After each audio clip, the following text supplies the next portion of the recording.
Happy Victory Friday, everyone. Welcome into a live Cleveland Browns report. I figured after the Browns clinched a playoff spot, how could I not go live the next day? So we're going to talk about the win on Thursday night and some of the latest news and rumors, playoff picture, and then I'll take your questions at the end of the show. Hand up, I'm sorry. Obviously, delay a game on my end. Full transparency. You had one of the newer people kind of help out with the show today, and it didn't go well. So it put us behind the eight ball. But we have recovered. I'm very sorry. Ultimately, I should have taken care of things more on my end. But we are live. We are here with you guys. And shout out your city. Let me know where you are tuning in from while we let the audience build up a little bit. Get in the chat right now and let me know where you are watching. I'm late. I know. I fucked up. I know it. I'm sorry. I really am. Your time is precious, and I'm sorry. That's bad on me. INT Productions is watching from Sandusky. Dibble, where are you going? Okay, just go then. You guys don't understand what I deal with sometimes here. We've got a producer who's got the bladder of a 9-month pregnant woman. Just running out of the room constantly. Okay. The Bright Wolf is watching from Missouri. Ken G's in New Britain, Connecticut. Christopher's in Warren. I've got Wolfstan in Louisville, Ohio. I've got Mike Dibble, as always, watching from Oxford, North Carolina. Sacramento, California. Mansfield, Atlanta. The Bright Wolf. You might enjoy a watch party on Sunday. You just might. We've got Paper Chase watching from Ohio. Let me know where you guys are watching from. Kissimmee, Florida, just outside of Orlando. Greatest place on earth. I'm all over the swamp, Petey. Chef Ruben, good to see you, my man. Appreciate you tuning in. I've got Erie, Pennsylvania. Let's see. Where is everyone watching from? Pete, Charlotte, North Carolina, Sacramento. So we're going to talk about some of the latest news, rumors, reactions, if you will, from the Week 17 win against the Jets. And then we're going to hit an updated playoff picture, kind of a rooting guide going into the final stretch of the year, and then a mailbag at the end of the show. So make sure you get those questions in early and often. Use hashtag Browns or Super Chat to skip the line and guarantee your question gets on screen. So hashtag Browns or Super Chat to get on screen for our mailbag, which will be at the end of today's show. Mike Dibble, Petey, what watch party do you have this Sunday? This Sunday, with the Browns playing on Thursday, my boss has assigned me to do a Falcons watch party and a Broncos watch party. Obviously, it's not as, I'll put it, electric or energetic maybe as a Browns watch party, but the goal is for us as a company to grow, to get more hosts, and then not having hosts double up on certain teams. But like any growing company, everyone's got to chip in, and it's awesome. It's honestly an awesome grind. I really do love it. I enjoy talking about football, so whether it's the Browns or any other team, it's always a blessing. But those are the two watch parties on my schedule for today. So Falcons, Bears, and then Broncos, Chargers. Not two necessarily super duper exciting games. Okay, Expedition, why not a Miami, Baltimore watch party? Good question. We do have we have a Dolphins channel here. It's run by Jake Riepma, so he'll do a watch party. And then we have a Ravens channel, so he'll do a watch party. So if we didn't already have watch parties for those two teams already, then maybe I could have done one on our channel. All right, here we go. Coming up on the show. So coming up on today's show, we have the latest news and rumors, an updated look at the playoff picture, and finally, a mailbag. So use hashtag Browns or Super Chat to guarantee your question gets on screen. Okay, are we ready to rumble, Mr. Tex? We're going to jump into today's show. It won't be maybe as long as your usual show is. Change that from Week 16 to Week 17. And then we are ready to roll here. So if you're ready to watch a live Browns report, like the video. Just 30 likes right now. Trying to up the like number. That's kind of my New Year's resolution. Get the likes up a little bit. It really does help the YouTube algorithm out. I know that's super duper cliche. And when I watch other content creators say it, my skin kind of crawls. But once you're on this side of the camera, you're like, fucking like the video, please. Are we ready to jump into it? All right, here we go. Let's talk all about the latest Cleveland Browns.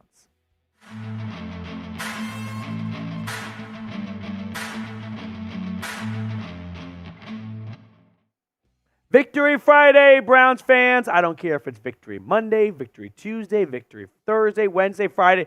Doesn't matter. It still feels the great same feeling every single time. The Browns took down the Jets 37-20, and with that win, they have essentially, they've locked themselves a playoff spot. They have clinched a spot in the 2023 NFL playoffs. As we look at the updated AFC playoff picture, but in a lot of ways, they might have cemented themselves the number 5 spot, because if the Ravens just win one more game or if the Dolphins take care of business, the Browns can't go down. Even if the Browns lose to the Bengals, the Bills, or the Colts, none of those teams can catch them. So at worst, the Cleveland Browns are going to be the number 5 seed, but they could go all the way up to the 1 seed. But if you are ready for NFL playoff football, like today's video. Our channel record is 760 likes. I'm trying to break that on today's show. So if you have never liked a video before and you're looking to pop your cherry, this would be a good video to do it for. All right, that sounds weird. Let's talk news, though. So Jeff Driskel was signed to the Browns' active 53-man roster. They released defensive end Sam Kamara in a corresponding move. They plucked him off the Arizona Cardinals practice squad. And I really, really, really hope, I am praying to the injury gods, this is not about any sort of quarterback injury, because I can't handle another injury to a quarterback. So I probably believe, I believe this is, they might like Jeff Driskel as a backup more than P.J. Walker if it ever got to that point. But we'll have to wait and see. But for now, the Browns are on to, it started off with Dobbs. Hang with me for a second. It started with Watson, Dobbs, DTR, Kellen Mond, P.J. Walker, Joe Flacco, and now Jeff Driskel have all suited up as a quarterback for the Cleveland Browns at some point throughout the 2023 NFL season. Preseason all the way to today. But let's talk about what the Browns did on Thursday night. All right, and that was clinch a playoff spot. And I got some fun facts I want to share with you all here. Fun fact number 1. Browns head coaches with multiple 11-win seasons. Paul Brown and Kevin Stefanski. That's it. That's the list. It's got to be really tough for guys like Dalton Cochran and other viewers on the channel that hate Kevin Stefanski, and they've got to just wake up and go, I'd rather the Browns fail than I am wrong. So you know what? Shout out to everyone who has stood by Coach Stefanski. He has got this team kicking ass right now. Fun fact number 2. Here is a list of every Browns quarterback that has had 4 straight 300-plus yard games. Joe Flacco, and that's it. That's the list. Joe Flacco is the only quarterback in team history to have 4 consecutive 300-yard games. Fun fact number 3, and my personal favorite. The Cleveland Browns will finish with a better record than the Pittsburgh Steelers for the first time since 1989, no matter what happens. Doesn't matter. The Browns have secured themselves at least 11 wins, and the Pittsburgh Steelers can't come close to it. That feels great. That hits different. That is my favorite fun fact of all 3, without a doubt. So now let's get into some news and rumors coming out of Berea. So, segment number 1. Joe Flacco is the best Browns quarterback since 1999. I'm giving it 4 Bernie heads. I mean, if you just go off the numbers, how can you not say Joe Flacco has been the best quarterback for this team since they came back in 99? And you could maybe even go as far to say further past that, but we will just keep it to 1999. Joe Flacco in 5 games is 4-1, 1,600 yards, 13 touchdowns, and 8 interceptions. I mean, had Joe Flacco played at this level for a 17-game season, he would be the runaway favorite for MVP, and he still might get MVP because no one really seems to want to win that award this year. But if I look at the best 5-game stretch for the Browns since 1999, I put Joe Flacco at number 1, and then Baker Mayfield in 2020 had a really solid stretch, 10 touchdowns to 1 interception. Baker Mayfield in 2018 had a pretty good stretch as well. And then Derek Anderson back in 2007 had a pretty nice stretch along with it. But no one's got more yards than Joe Flacco, and no one's got more touchdowns than Joe Flacco. So in my eyes, it is the best 5-game stretch we have ever had from a Cleveland Browns quarterback since 1999. So show Flacco some Cleveland love right now and spam 15. The guy has been just bathing in the dog pound, chanting his name. You gotta, I can't even actually begin to fathom what that's like to know 60, 70,000 people are chanting Flacco. That's just the coolest feeling in the world if you're a quarterback. All right, second story on the docket. David Njoku, a dog? Yeah, he is. For Bernie heads, David Njoku is absolutely a dog. David Njoku has become one of my favorite players on this team, and I'm going to tell you why in just a moment. But today's show was made possible thanks to our friends over at Prize Picks. Now, if you are unfamiliar with Prize Picks, I'll get you guys up to speed. It's daily fantasy made easy. All you do is pick 2 to 6 players, choose more or less on their projected stats, and then if you go perfect, you could win up to 25 times your money. So, take college football playoff semifinal games. I've got the less on Michael Penix's passing yards against a pretty strong Texas defense. I've got the more on Jalen Milroe's passing yards against Michigan's defense, just 205.5 yards for Milroe. I like the more a lot on that one. And then finally, Texas star receiver Mitchell. I've got the more on his half touchdown mark. So if you like my selections, you can ride with me or you can fade me at prizepicks.com/CLNS. And make sure to use code CLNS for a first-time deposit match up to $100. Now, that link is in the comments and description of today's video. Prize Picks, daily fantasy sports made easy. But let's talk about the Chief, and let's talk about what he has done over the last 4 games. 373 yards, the most by any player. I beg your pardon, the second most by any player in that stretch. 4 touchdowns off 28 grabs. I also want to share this next stat with you guys. So what I did here is I looked at David Njoku's stats in 2023, and then I compared them to his career highs from 2017 to 2022 for each statistical category. So in that prior stretch to 2023, his best season high was 88 targets. He's beat that, 123 this year. His receptions, 58. Beat that, 81. Yards in year 2, beat that. First downs, he had 36 first downs last year. He is 1 away from tying that record this year. And then touchdowns, I mean, he has completely just demolished the opponent when it comes to his, not just red zone ability, but what he's doing in between the 20-yard lines as well. But if that's not enough for you to love David Njoku, how about David Njoku hanging out with the dog pound after the game on Thursday night, taking shots with them in the Muni lot? I mean, David Njoku is a man of the people. The guy's a Cleveland Brown for life. Third segment. Should the Browns sign Jarvis Landry? I'm going to give it 1 Bernie head, right? I'm kind of factoring in 2 things, whether I think they should do it and whether I think they will do it.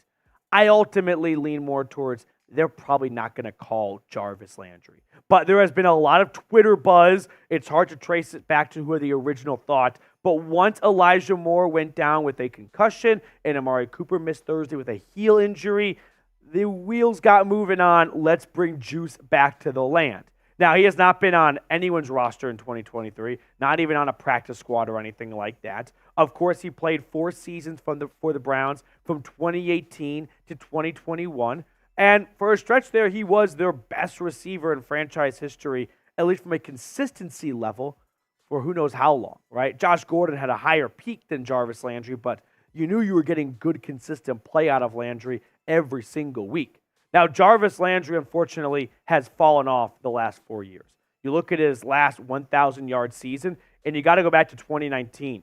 Even in 2020, when he played 15 games, just 840 yards. His last season in Cleveland, 570 yards, limited to 12 games. And then last year with New Orleans, he played in 9 games, 272 yards, and 1 touchdown. So it's pretty well documented that Jarvis Landry has had a fall from where he was as a NFL receptions leader at one point with the Miami Dolphins. Now, whether or not Landry makes sense for the Browns versus whether or not the Browns are going to be interested in Landry are two different things, right?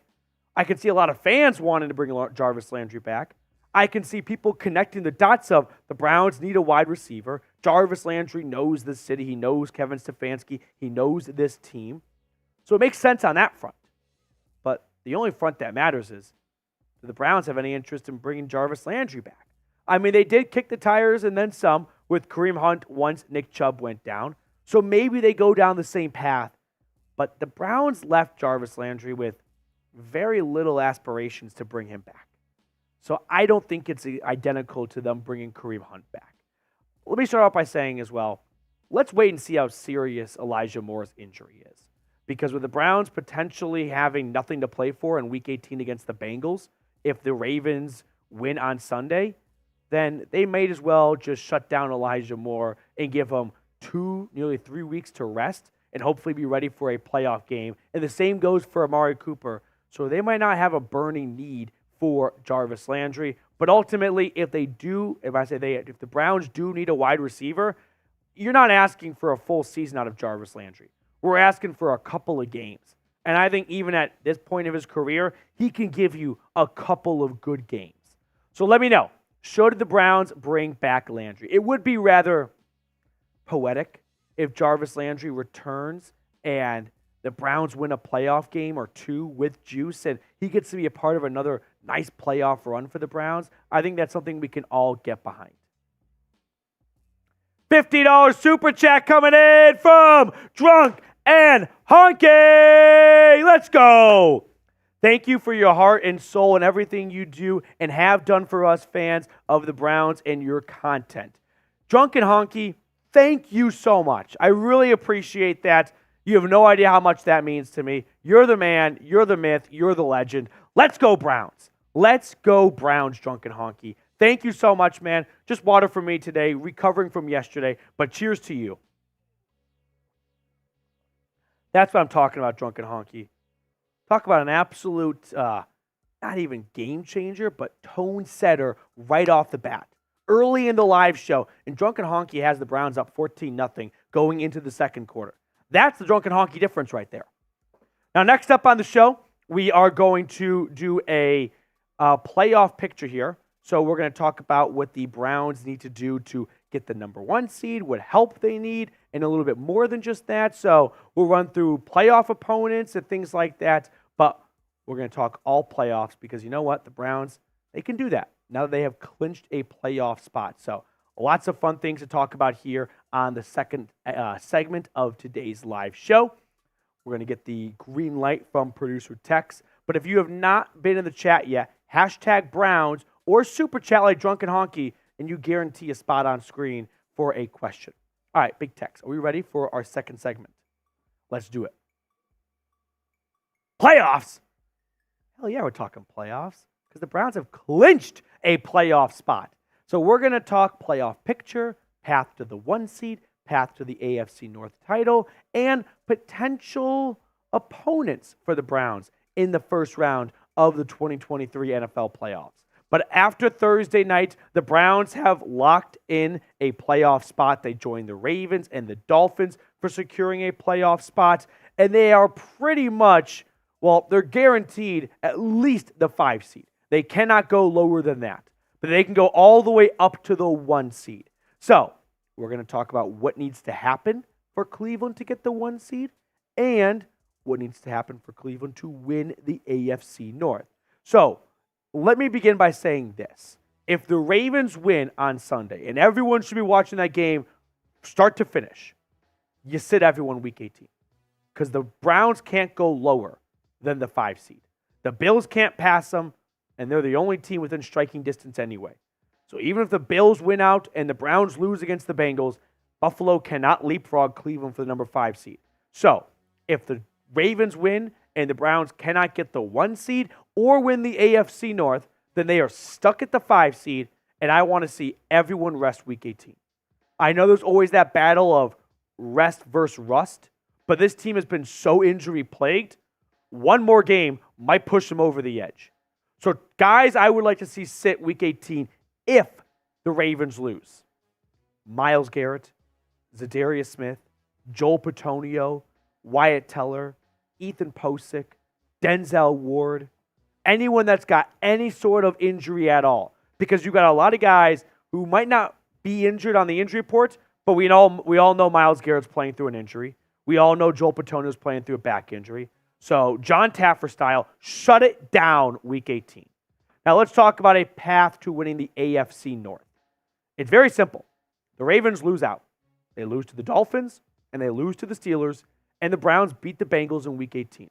If all three of those things happen, the Browns have their first, sounds crazy to say out loud, their first AFC North title in franchise history. If they can get all three of those things have to happen. All three of those things by themselves happening are not out of the ordinary. The Ravens could lose to the Dolphins. They lost to the Dolphins the last time they played Miami. Week 2 of last season, a 21-point comeback win for Tua and Tyreek Hill. Lamar Jackson against the Pittsburgh Steelers hasn't been a great movie for Baltimore Ravens fans. The Ravens lost to the Pittsburgh Steelers earlier this season, so it's not out of the question. And Lamar up against the Baltimore Ravens, we'll take my name tag off. That's not me. I wish it was, though. Would be Lamar against the Pittsburgh Steelers has not been his best. Like 145 yards per game, 4 touchdowns, 7 interceptions, 2-4 record. So Lamar against Pittsburgh all time, not the best. And then the Browns just need to take down the Bengals. They've got no issue doing that under the Kevin Stefanski era. So all three of those things by themselves seem very feasible. But it's like any math formula. The moment you start multiplying it, well, the odds go down. So what's your confidence level in Baltimore losing out? Scale it 1 to 10. 10 being you are from the future and you are here to say that the Ravens are going to drop their next 2 games. 1 being the Ravens are the best team in the NFL right now. They just ass-kicked the 49ers on Christmas night. There's no way they are losing the next 2 games. Let me know down below in the comment section. Now, next up on the show, we're going to talk about the Browns' path to the number 1 seed because it's not too far off from what they need to do to win the AFC North. But first, today's show is sponsored by Prize Picks. Now, if you're not familiar with Prize Picks, let me get you caught up to speed. Prize Picks is daily fantasy made easy. You pick 2 to 6 players and then choose more or less on their projected stats. Now, let me give you an example of what a Prize Picks entries could look like. Take the college football semifinals here. I'm taking the less on Michael Penix's passing yards against the Texas defense. I like the more on Jalen Milroe's passing yards against the team up north, just 205.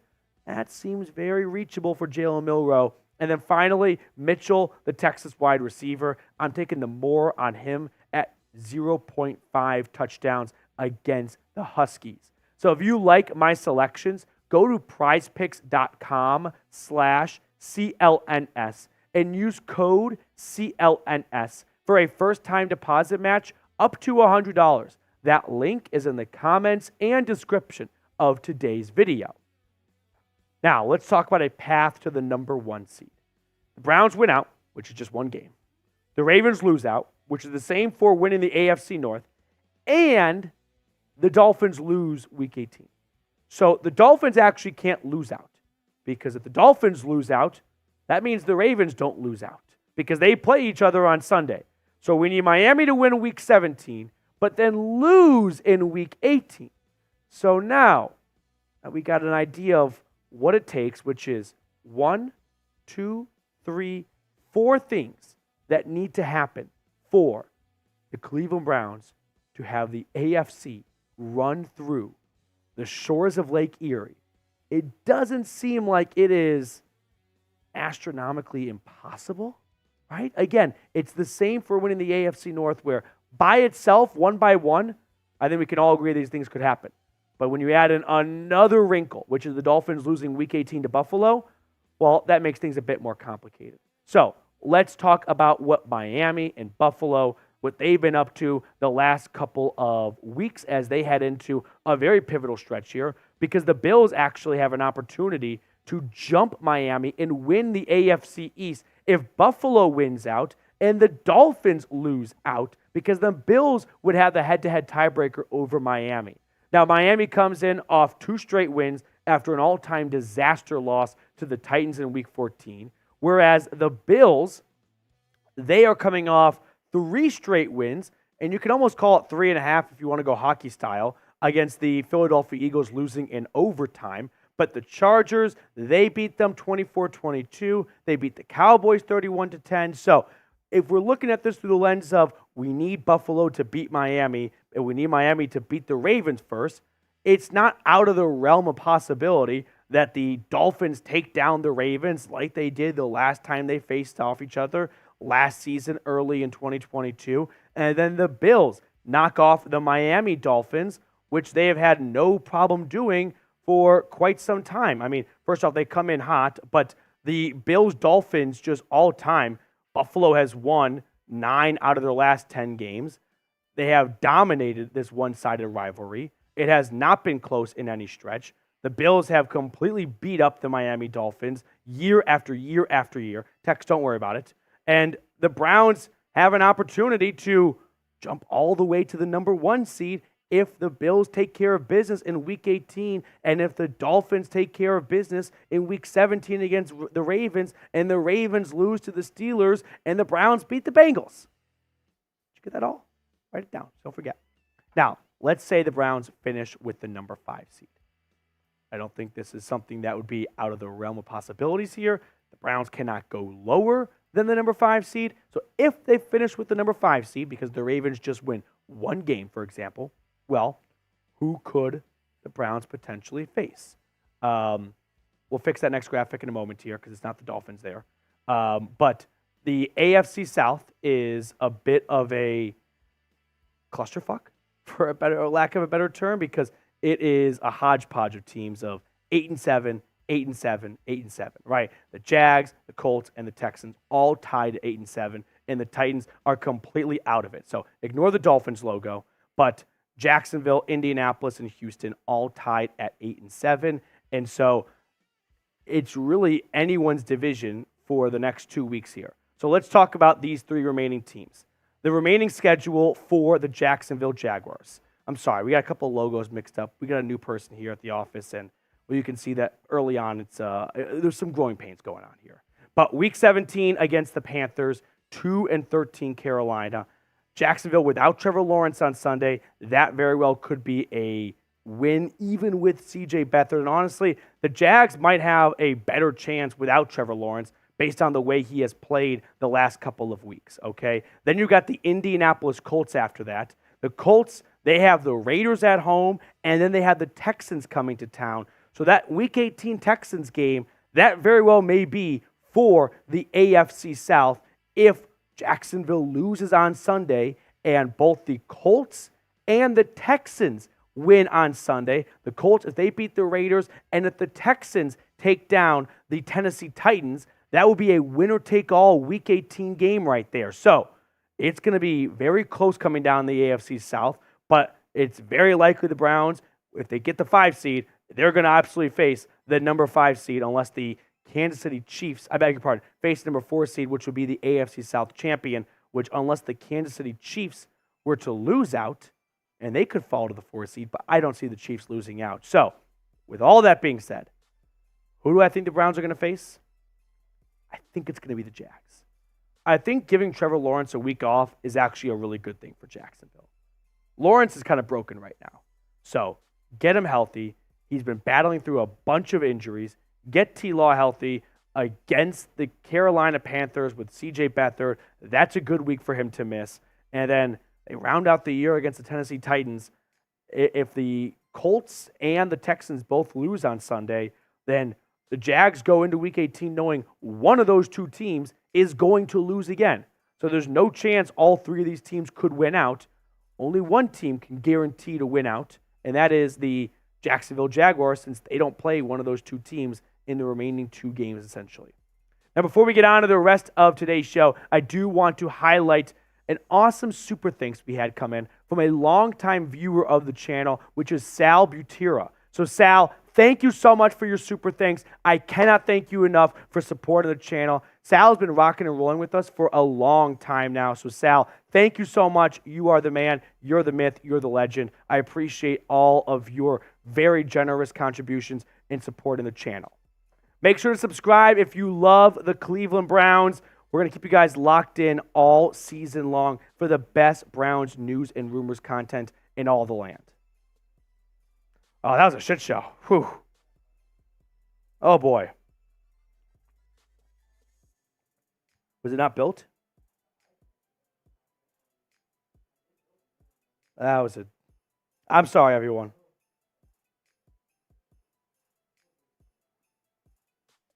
Yeah, that one was just... Okay, well, I'm sorry. We try to have perfect graphics on screen when it comes to accuracy, and, well, I wasn't joking when I said we were late because we were slow moving, and now you kind of see why. So, I'm sorry. That was not my best performance. Are we ready to jump into a mailbag, though? So, hashtag Browns or Super Chat. We only got one big Super Chatter coming in a little while ago. We had Drunk and Honky with a $50 Super Chat. So if you want to guarantee your question, your take, or your comment gets on screen, Super Chat, and we will include that in the show. For now, let's wrap up the mailbag with Drunk and Honky's Super Chat, big text. Okay, do we have enough questions to get this plane off the ground? As I see Jackson Green just got a question in the chat. Are we ready? All right, we're going to jump into a mailbag in 5, 4, 3, 2, 1. Mailbag time here on the Cleveland Browns Report. Thank you so much for tuning in to our mailbag, which was recorded on Friday afternoon following the Browns' win against the New York Jets. And our first question comes in from a very underrated TV character, someone named Creed Bratton, asking, should the Browns sign Kenny Golladay with all of the injuries? So we'll see if Andrew Berry makes any moves between when I'm filming and when this video goes out in terms of roster additions following Elijah Moore's injury. But Kenny Golladay could be a name to keep an eye on. If you don't remember Kenny Golladay, he was awesome with the Lions coming out of Northern Illinois. And then he got the bag from the Giants in free agency, and that was an absolute disaster. Just 2 seasons. They cut him early, just 1 touchdown, but he did have an incredible 2019 season. Kenny Golladay as a receiver is not a speedster, right? He's a big body type. He is a red zone target. And that might be something Joe Flacco could enjoy because we know Flacco's a F it. I'm going to throw it. And if he's going to throw it, there has to be some level of trust that his receiver can win 50-50 balls. And that's what Kenny Golladay does very well. So this could be a name to keep an eye on, but ultimately, I had some major concerns with Kenny Galladay's just overall effort and attitude in New York. So if that has not been changed, or if he is not in football shape, then move along, AB. This is not a guy we need to bring into the locker room if he is not 110% committed. Now, if you were calling the shots, would you sign a wide receiver, or could Cedric Tillman, David Bell, and Marquise Goodwin kind of hold down the fort? I don't think Amari Cooper will be gone for too much longer. Probably miss Week 18 if there's nothing to play for the Browns. But do you think that wide receiver room without either Moore or Cooper is a formidable room going into the playoffs? Question coming in from a longtime viewer, Mike Dibble. I've been thinking about this for a while now. What are your favorite Andrew Berry draft picks? Great question. His first draft was 2020. That's the Jed Wills draft. Grant Delpit was an awesome pick, right? Donovan Peoples-Jones was an awesome... Oh, DPJ, 2021, 2... Yeah, DPJ was a 2020 pick in the 6th round, too. So if I'm ranking my 3 favorite picks, I'm going to go Martin Emerson 1. He got a true day 1 starter in the 3rd round. Grant Delpit 2. Delpit's awesome, but you got him in the 2nd round, so there's a little bit of a higher expectation level. So Emerson 1, Delpit 2, and number 3, let's go with, I'm biased, but Cedric Tillman. He kind of went to my alma mater. So Cedric Tillman as the number 3 pick right there. But I love Martin Emerson. Give me MJ, number 23, all day long. AFX Apocalypse. Who would you want to play first in the playoffs? And also, do you think Moore will be back by round 1? Great question, AFX. it's really hard to say when it comes to concussions when a player could come back. The concussion protocol is not a simple process. There are lots of things you have to get cleared through. Now, it is December 29th. We're not going to have a playoff game until, January 13th? So a little over 2 weeks away. Fingers crossed in 2 weeks, Elijah Moore could be available. But Marquise Goodwin missed about a month with a concussion. So I can't say for certain. Who do I want to play? If I could pick, and this is always going to have a dangerous game, if I could pick, I would face the Houston Texans. That might not be a popular pick, but give me C.J. Stroud as an opponent instead of Trevor Lawrence and Doug Peterson, even though they appear to be broken right now.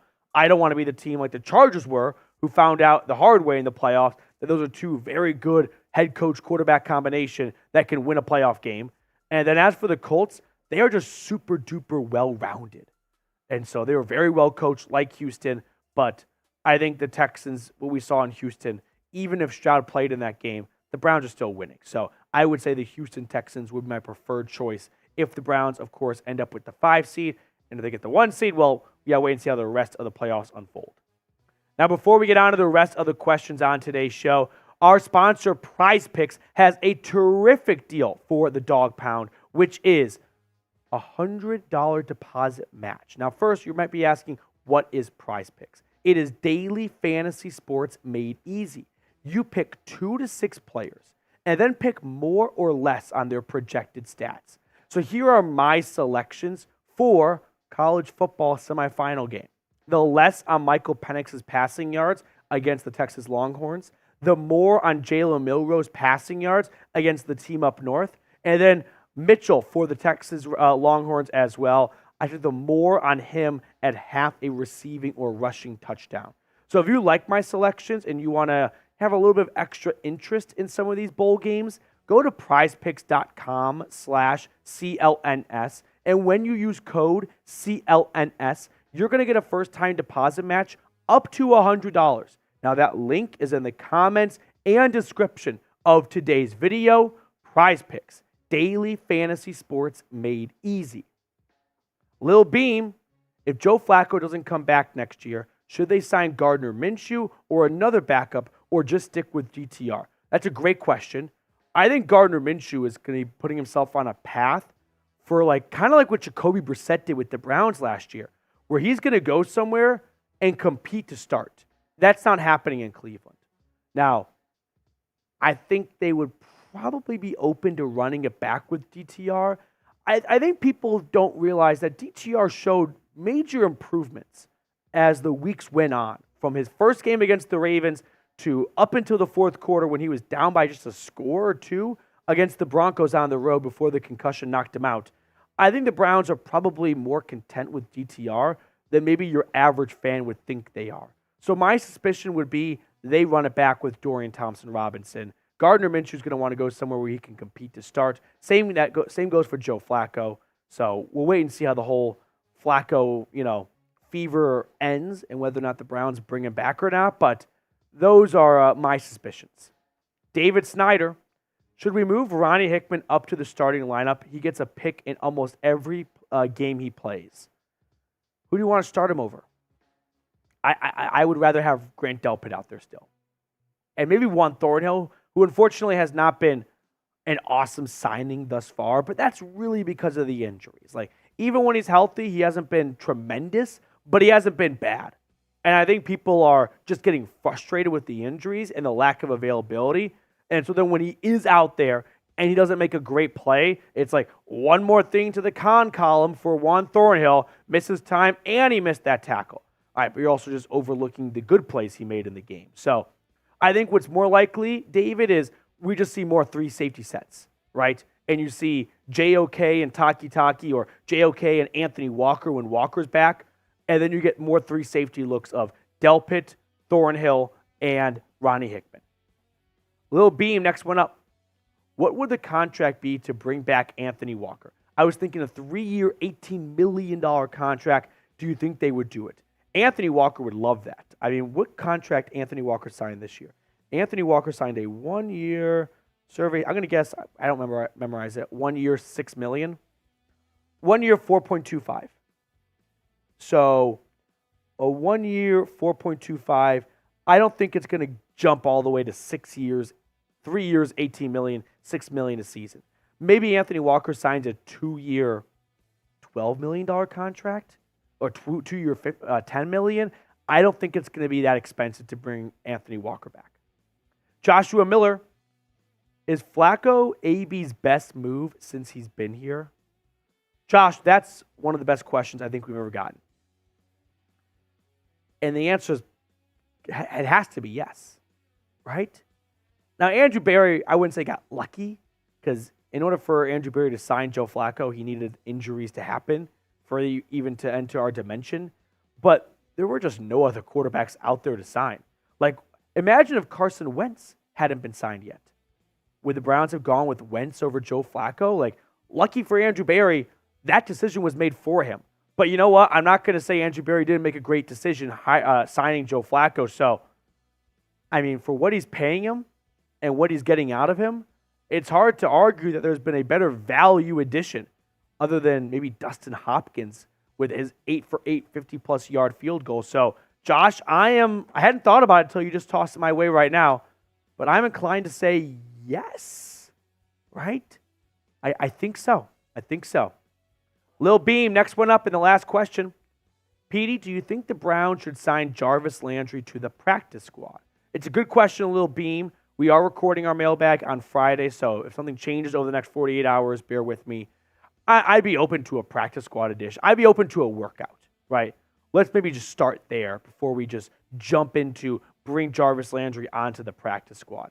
If Jarvis Landry is A, healthy, and B, in shape, which I know as fans we love to believe that they are always both of those things, but Jarvis Landry had a lot of missed time over his final 2 years in the NFL. He's over 30 years old. There is a real possibility Jarvis Landry, who has been possibly hanging out watching football on the couch all fall, might not be in tip-top football shape. And so maybe even if he got the call, he's like, it's not a good time for me. Now, maybe he is. I don't know. I'm not hanging out with Juice right now. But that's something to factor in. So I'm sure Jarvis Landry would love an opportunity to keep playing, but I don't know if he's been staying ready. And if he has been, then sure, bring him in for a workout. And very sorry to the final guy in the practice squad, but Jarvis Landry might be able to impact the game a little bit more than whoever is the bottom man of the totem pole of the practice squad. So let me know. Should the Browns sign Jarvis Landry? Yes or no? Get down in the comment section and chime in for me here. Should the Browns bring back Juice? That's going to do it for our mailbag today. Thank you so much for tuning in. I always appreciate those of you that take time out of your day to come hang out with us. We're going to sign off, and we're going to see you all later. All right. Ladies and gentlemen, thank you guys so much for tuning in. I do have to go. My girlfriend's out of town, which means my dog is at doggy daycare. Doggy daycare closes in 30 minutes. So I've got to go pick up my dog from doggy daycare before I don't have cruise for the rest of the night. So I'm going to see you all later. Enjoy your Victory Friday, and let's go Brownies.